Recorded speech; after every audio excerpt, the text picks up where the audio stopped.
Hey guys, this is John. I'm playing Ataraxis in the 5-minute pool on ICC. Let's play d4. We haven't played d4 for a while in a Blitz game. And, okay, let's play knight f3 on move 2. I'll take it easy in my first game of this session. Hoping for a good score today. Okay, I'm going to play bishop g5, a little Torre action. I know Magnus Carlsen and many other top players have dabbled in this line for white. It's pretty easy to play. And black goes d5 right away. So I'm just going to set up with my bishop coming out to d3, probably this pawn coming to c3. A little bit depends on what black does. Okay, now I'm tempted to play knight e5 before they get a chance to break with e5. I could also play c4, however, which is a little bit enticing. Yeah, maybe I can do this, because if they take, I can take with my knight, and I'll have this knight pointed at e5. I like that prospect. So we'll see what Ataraxis does against this. I'm going to check my opponent's stats real quick because I'm unfamiliar with this player. They've only played about 50 games in the 5-minute pool. Peak rating of 23-25. They are at their peak. Okay. So c5 comes anyways. So if I take, most likely they're taking with the knight. Maybe bishop c4 then. Hard to say who that favors, because they could play knight b6. I might want to keep the tension for another move, I'm thinking. But then again, e5 could be coming. So maybe I should resolve the tension. Let's play rook c1. If e5, I think I can take, and we might have a swap, and then maybe I'll play bishop f4 at the end. So they're going to do it this way instead. And now I can look to put a rook on e1 and bear down the e-file. More trades. Bishop takes or knight takes. Probably bishop takes. Let's attack f7. So one idea is if knight b6, bishop b3, bishop g4 would run into bishop takes f7. So I'm hoping they develop here and blunder that tactic. I don't think they will, though. Right, so knight d5 makes sense. Let's just play a useful move, rook e1. Probably bishop f5 will be played. I might have to watch out for knight b4. Okay, they're going to go there, but that seems to help me because I like getting this move in with tempo on the bishop. If they trade, I can just take with my knight, and I'm defending d4. If they play bishop f5, I have a reason to play g4. Okay, so the bishop comes back here. Maybe knight e4 now? Looking to get up and into the c5 square. That looks like a positive development. Now if knight b4, I can swap bishops on e6, and the d3 square is covered by my queen. There's something to be said for playing systems that are a little simpler like this in a blitz game. Just knight f3, bishop g5, Torre, the London system, the Kali, lines like that within d4. I don't think you should make it a habit, but it's not a terrible strategy. Okay, so I think they're going to try to go, if bishop h4, probably knight f4 is the plan. I'm just scanning to see if I can take advantage of that somehow, but I don't really see how. So despite this looking weird, I think I'm going to put the bishop back here because I want to cover the f4 square. I still have ambitions to play knight c5. Maybe they could play the knight to c7, but still I get knight c5 in.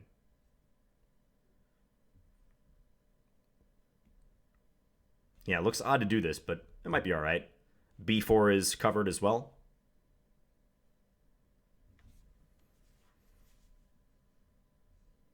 It's not easy for black to bring out their queen because d6 is covered by my knight. If queen d7, then knight c5 comes with even more force attacking the queen. So black is in a bit of a bind. Yeah, knight back there. I would really like to attack e6. That's such a nice target, but how to do that? If knight c5 take, pawn takes, I lose b2, so I can't really play that way. Maybe h4, looking to play h5. Let's give that a shot. I'm going to see if I can weaken their king side. I'm also going to try to keep the pace up because black has slowed down a little bit, so maybe I can play fast and try to pressure them. Queen b6. Not sure if I really care about d4 that much. I could play knight c5 now, and after knight takes, take with a pawn. Tempo on the queen. But somehow I think h5 still is the best play. So let's do that. And they play g5. Ooh, I really want to sacrifice here. Like bishop takes g5 or knight takes, one of the two. Don't tempt me at Ataraxis. I might just do it. Is knight c5 good as well? Maybe.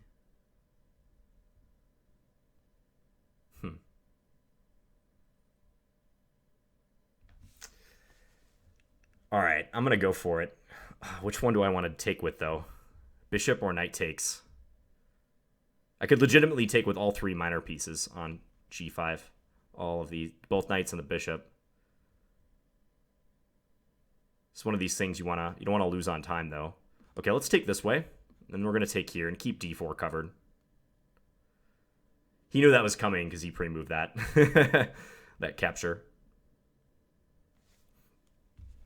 Queen d3 is another idea. So trying to get the queen up and attack h7. I'm giving up the knight c5 thread, but I'm keeping this pawn secure. We have 2 pawns for the piece and initiative. Lots of pressure on the black position. e6, d5, h7. Many avenues for attack.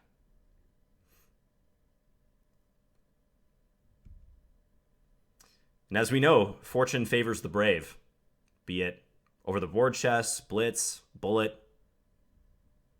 So we're taking a risk here in hopes of a payoff.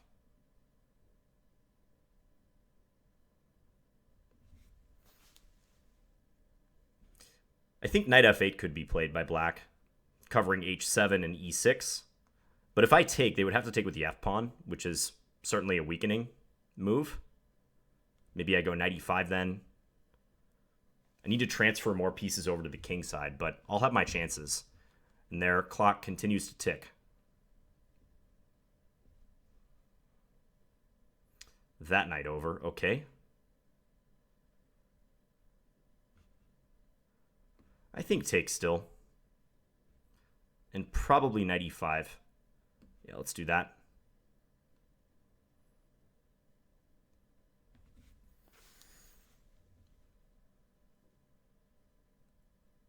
I don't have a concrete threat at the moment, but it's building. Maybe queen d3 next move. Black's knight on d5 does stop me from lifting a rook to the 3rd rank. Possibly I could play it as a sacrifice at some point, but for the moment I'm not looking to do that. So he attacks my rook. Rook c5 maybe? I see an idea. I can prepare knight c4. So if black plays a rook to c8, I can do this move. And maybe get at e6 this way. But they have queen a6, don't they? I don't know if that was so good by me. I have rook a5 then, though. Rook a5, queen c6, and at the very least I could repeat. So they're going to let me take this, huh? Do I take c8 first? Nah. Let's grab here. Because now this knight is feeling uncomfortable. I think black needs to vacate this diagonal with their king. Really? You are asking for it. Knight d6? Not sure that quite works, though. Move the queen. Where, though? I can take here and then take e7. Maybe that's an option. Yeah, let's do that. This is covered, so I'm not worried about rook d1. Let's go take this. I think he needs to play for checkmate, basically. I'm going to go here and threaten rook f7. Take that. Again, rook f7 is a threat. I've got a lot of pawns now. So many pawns. And he's down on time, big time. I can eliminate a7 next, too. Let's give a check. Ooh, and is this bishop falling? It might be. It's to go king g7. Let's just push. And let's keep pushing.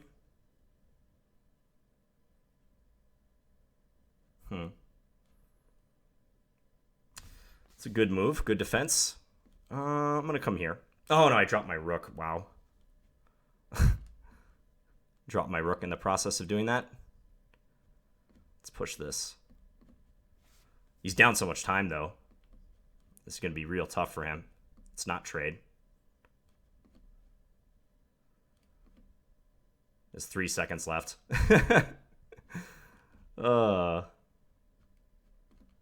Gross. Ooh, queen the pawn. Okay, so we're going to win. Somewhat shameful, but I'm going to take it for sure. Oh, he's playing really quick, though. Gotta hurry. Let's just queen the pawn. Okay.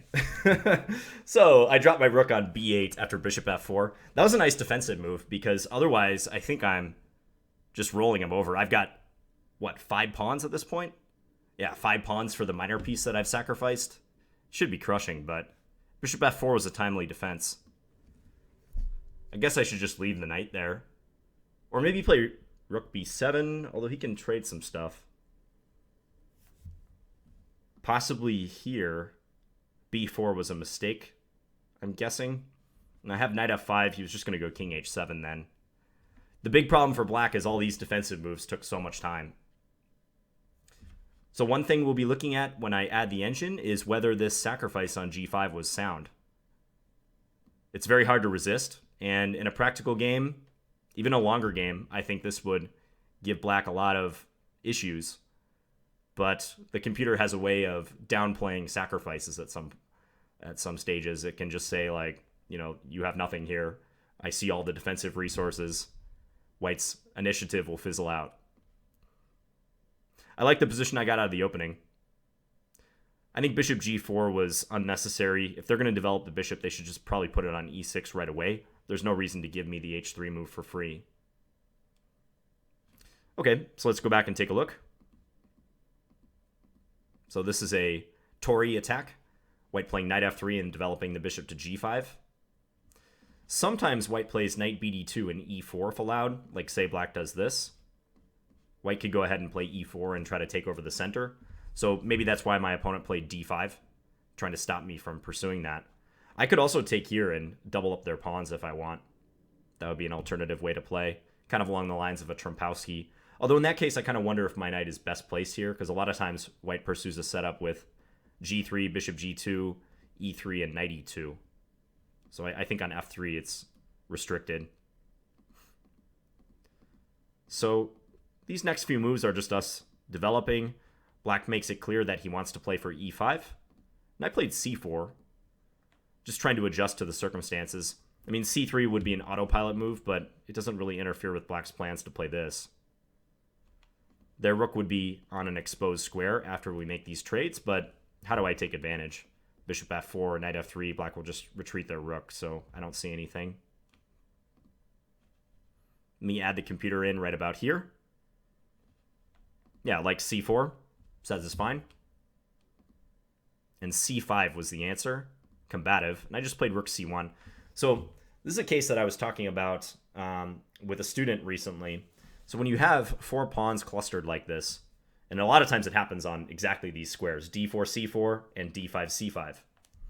If you, as the side that has the move, can't really figure out what the best way to release the tension is, because you have 2 choices of captures, and you're just sitting there thinking and neither option looks that appealing to you, don't feel like you have to decide between the two. It's okay to play like an improving move and just throw the decision back to your opponent. Maintaining the tension. A lot of lower-rated players are uncomfortable with the idea of pawn tension, so they will almost certainly take. But notice that I couldn't decide which one to do, so I just played a useful move, and the engine happens to like it, rook c1. Probably the c-file will open up, because there is this pawn tension. Naturally, the pawns will be exchanged at some stage. So I figure rook c1 is a good investment in my position's future here. Black took here, I took with the e-pawn. Now, I do have to accept an isolated pawn, that's true, but I have a nice central presence. The pawn on d4 allows me to use the e5 and c5 squares. Also, I felt like with my bishop pointed at f7, I might have a good chance for activity. I see the computer wants to play knight takes c4 instead. I thought about that, but after knight b6, what am I to do? Just rook e1?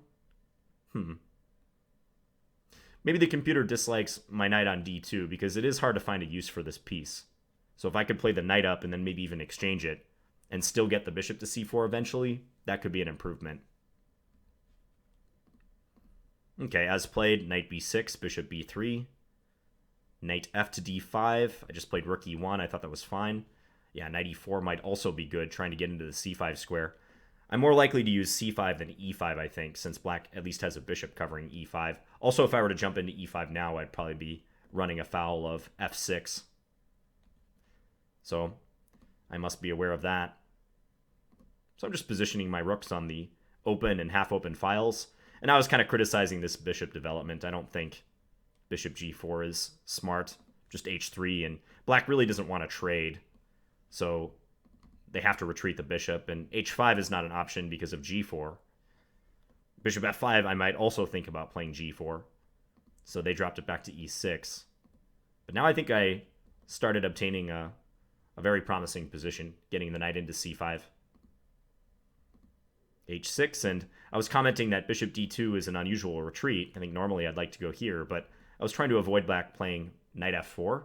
They might want to play this move to try to swap pieces and reduce some of the pressure on their position. You could imagine if a trade were to take place here, suddenly black is okay because they have a knight contesting the c5 square, and also they're attacking d4 too, with 3 pieces, knight, bishop, and queen. So I pulled the bishop back to d2. Computer gives a hefty advantage to white at this stage. Now here I played h4 and started trying to poke and prod on the king side. The engine still wants to go ahead with knight c5. Why is that? Is that maybe because after take I can take with a pawn even still? No, it likes rook takes. Okay. I didn't think this was leading anywhere because I don't really see a threat that I have. This is covered by the bishop and the queen, but the engine likes it a lot. It just wants to go knight e5 next, backed up by the rook. Likes white's position quite a bit.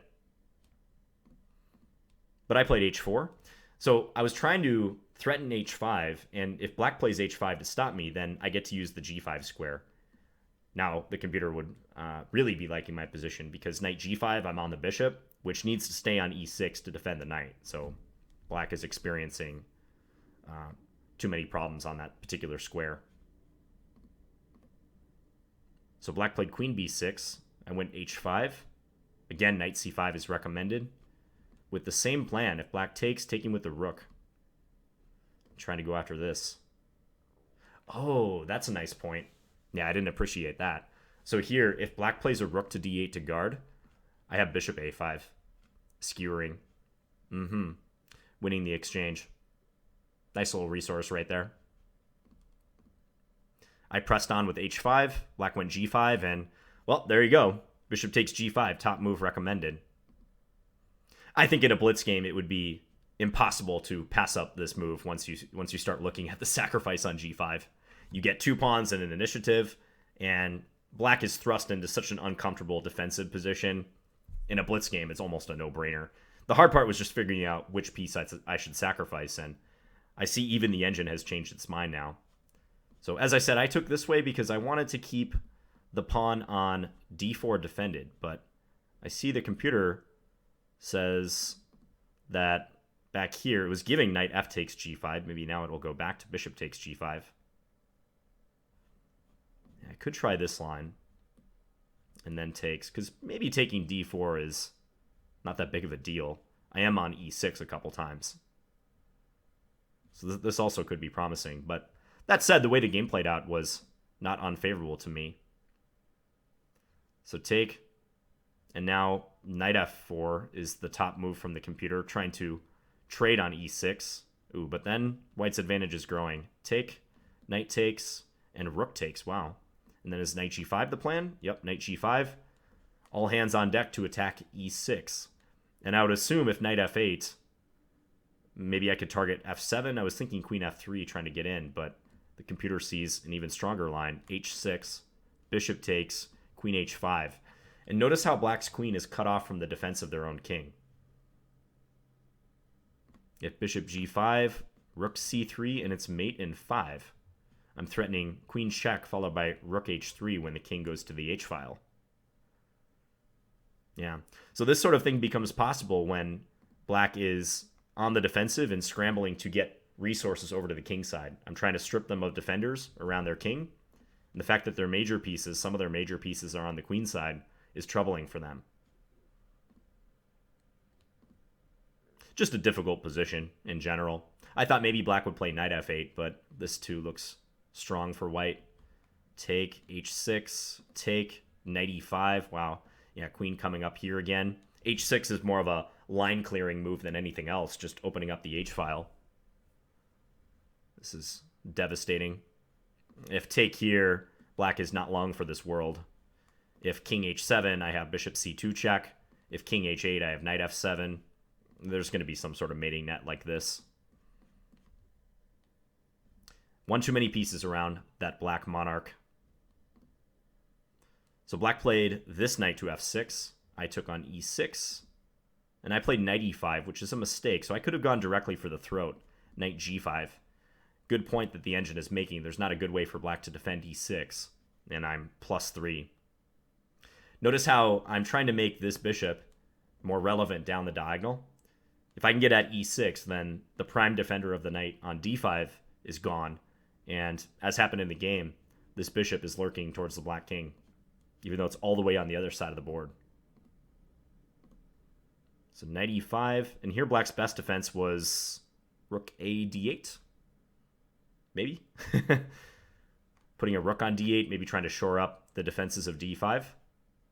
Even this is tough. Yeah, and certainly neither of us was playing optimally at this point. So here, queen d3 is winning for me, trying to come into g6. Again, black doesn't have time to take here because they're going to get mated. Either queen f7 or knight f7 next move, depending upon which way the king goes. So if knight f4, queen g3 check, king f8, knight g6, take, queen takes. This is a threat, and again, f7 is a problem. Decisive. And here I played knight c4. Again, I had a crushing move. I'm already +8, almost +9 at this stage if I play queen c2. Because that attacks down the c-file, and again, this queen g6 move is introduced. Yeah, getting the queen to g6 was something I never did, but I probably should have looked into that. If they take here, this is just winning, isn't it? It's force mate. Bishop g7, only way to avoid mate, but then h6. Black's up a lot of material, but it doesn't matter. So I played knight c4. I thought they were going to go queen a6 here, and I was thinking about rook a5. But instead, black played queen d8. I took on e6. So now I've got all the material back that I initially invested. So I got 3 pawns for the piece. Black took here. I took. I couldn't believe that I didn't have some win after knight f4. I was looking at ways I could try to sacrifice my rook, like play a move like this, but probably this is unsound. So good I didn't go for that. I just took d8 and then took e7. Now I have 4 pawns, and b7 is attacked, and there's discovered attack threats. So this too felt winning. And from here it was a time scramble. As I said, I blundered my rook. Not even as I said, as was demonstrated, I blundered my rook. Here rook f7 was stronger. Okay. So throw in this check and then take here. I somewhat automatically recaptured the knight, but I could see why this is better. Yeah, here I'm threatening h6, and I'm also threatening the knight. So white just comes away with a lot more material. Maybe I should have been more open to the idea of just exchanging. Oh, actually, if I do that right here, then c6 and the pawn is just rolling through, isn't it? Knight moves here, and I'm just promoting. Then I'll be up at least 3 pawns after that. 3-4 pawns. So I got a little fancy, and bishop f4 caused some issues, especially when I outright blunder my rook. But I had like a 3-to-1 time advantage at this point, and my pawns were a little hard to keep track of too. I kept them nicely clustered. That's the positive thing about having a lot of pawns, even if you don't have a lot of pieces. It takes a while for your opponent to eliminate all the pawns. Yeah, and eventually I somehow got a queen and won the game. He had no time left. Although he was like pre-moving pretty well at this point. I probably took this down closer than it should have been. Fun game. I think I will play this system again in the future. It's easy to play. I think it's if you're a d4 player, it's not bad to have a system like this in your repertoire For beginning players, I wouldn't recommend you play systems like this all the time because I think it stunts your chess development in the sense that you get many of the same types of middle games. Like the pawn structure I adopted here, especially with this pawn on e3, this bishop coming out to d3, knights on d2, f3, bishop on g5. That structure will happen, or that arrangement will happen so often out of like the Torre and sometimes the London with the bishop on f4 that it hurts you a little bit if you're constantly going for that because you're just not exposing yourself to a wide enough range of positions. But as an occasional weapon, it's fine. I think I played this game all right. I mean, I wish I would have ended Black's resistance sooner, but then again, time was becoming a factor, and I'm happy that this sacrifice was verified by the engine too. The sack on g5. Anyways, hope you guys enjoyed this video, and I'll be back again soon with another one. Talk to you guys later.